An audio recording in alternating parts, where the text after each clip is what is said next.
ഇന്ന് വിഷു ഒക്കെ ആണല്ലോ, അപ്പോൾ എല്ലാവർക്കും വിഷു ആശംസകൾ. പിന്നെ സഞ്ചാരി ഇന്ന് അങ്ങനെ വിഷുവിൽ ഒരു സദ്യ അടിച്ചാലോ എന്നുള്ള ആലോചനയിൽ നിൽക്കുമ്പോൾ ഇൻ്റർനെറ്റിലൊന്ന് തപ്പി വയ്ക്കുകയാണ്. നിയർ മീ വിഷു സദ്യ എന്ന് അടിച്ചപ്പോൾ നോട്ട് ബുക്ക് ഒരുപാട് റെസ്റ്റോറൻറ്റിൻ്റെ പേരുകൾ കാണിച്ച് അതിൽ നോട്ട് ബുക്ക് ഇവിടെ അടുത്താണെന്നുണ്ട്. അങ്ങനെ നോട്ട് ബുക്ക് റെസ്റ്റോറൻറ്റിൻ്റെ നമ്പറിൽ വിളിച്ച് ഓർഡർ ചെയ്ത്, അപ്പോൾ അവർ ബുക്കിംഗ് ഓർഡറൊക്കെ സ്വീകരിച്ച് 41 ആണ് ബുക്കിംഗ് നമ്പർ എന്ന് പറഞ്ഞ് അങ്ങനെ പെട്ടെന്ന് പോകുന്നുള്ളൂ എന്ന് പറഞ്ഞ് റെഡിയായി സാധനം. അങ്ങനെ റെഡി ആയിട്ട് നമ്മൾ അത് എടുക്കാൻ വേണ്ടി പോയി. അപ്പോൾ ചെന്നപ്പോൾ അവിടെ ഇങ്ങനെ ബോക്സ് ആക്കിയിട്ട് ഇങ്ങനെ എടുത്ത് വെച്ചിട്ടുണ്ട്. സംഗതി ഇങ്ങനെ ഒരു സിസ്റ്റത്തിൽ ആദ്യമായിട്ടാണ് നമുക്കൊരു പാർസൽ കിട്ടുന്നത്. ഇവരെ ഒരുപാട് ബ്രാഞ്ചുകളുണ്ട് നോട്ട്ബുക്കിൻ്റെ, അതിൻ്റെയൊക്കെ ഫുൾ ഡീറ്റെയിൽസ് ഇതിൽ കൊടുത്തിട്ടുണ്ട്. ഏതായാലും ഞാനിതൊന്ന് ഓപ്പൺ ആയി. നമ്മളൊരു 3 ബോക്സ് വാങ്ങിയത്, 3 ബോക്സ് ഇതേമാതിരി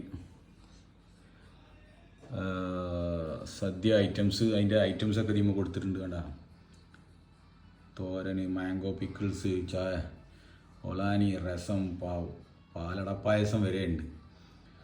അത്രയും ഐറ്റംസും കാര്യങ്ങളൊക്കെ ഇതിൽ കൊടുത്തിട്ടുണ്ട്. ഇതെവിടെയൊക്കെ കിട്ടും എന്നുള്ള കാര്യങ്ങൾ കൊടുത്തിട്ടുണ്ട്. ഏതായാലും മനോഹരമായൊരു പിക്ചറോട് കൂടിയുള്ളൊരു പാക്കിങ്. ഇനി ഇതൊന്ന് ഓപ്പൺ ആക്കിയിട്ട് കാണിച്ചു തരാം എങ്ങനെയാണ് ഇതിൻ്റെ സിസ്റ്റം. ഇല, പിന്നെ നമുക്ക് ടേബിളിൽ വിരിക്കാനുള്ളൊരു ഷീറ്റ്, അതിൻ്റെ മേലെ ഇതാണ് ഇതിൻ്റെ പാക്കിങ്. ഇല അങ്ങോട്ട് മാറ്റി കഴിഞ്ഞാൽ ഇതാണ് വെറൈറ്റി സെറ്റപ്പിൽ ഒരു സദ്യ പാക്കിങ്. ഞാൻ അതിൻ്റെ മേലെ ഇത് ഇങ്ങനെയായിരുന്നു വെക്കേണ്ടിയിരുന്നത്. അപ്പോൾ ഒന്നും കൂടി ഒരു സിസ്റ്റം. ഇഫ്താർ shore catering take away notebook restaurant. വലിയ റെസ്റ്റോറൻറ്റാണ് പെട്ട കാലിക്കറ്റ് നോട്ട്ബുക്ക് റെസ്റ്റോറൻറ്റ്. ഇത് ഖത്തറിലുണ്ട്. ഞാൻ ഖത്തറിൽ പോയപ്പോൾ സംഭവം അവിടെ കണ്ടിട്ടുണ്ട്.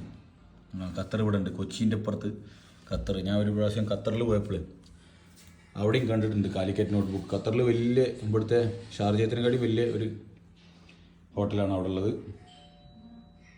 ഏതായാലും അപ്പോൾ ഇതാണ് സംഭവം, നമ്മുടെ വിഷു സദ്യൻ്റെ ഒരു പോസ്റ്റ്.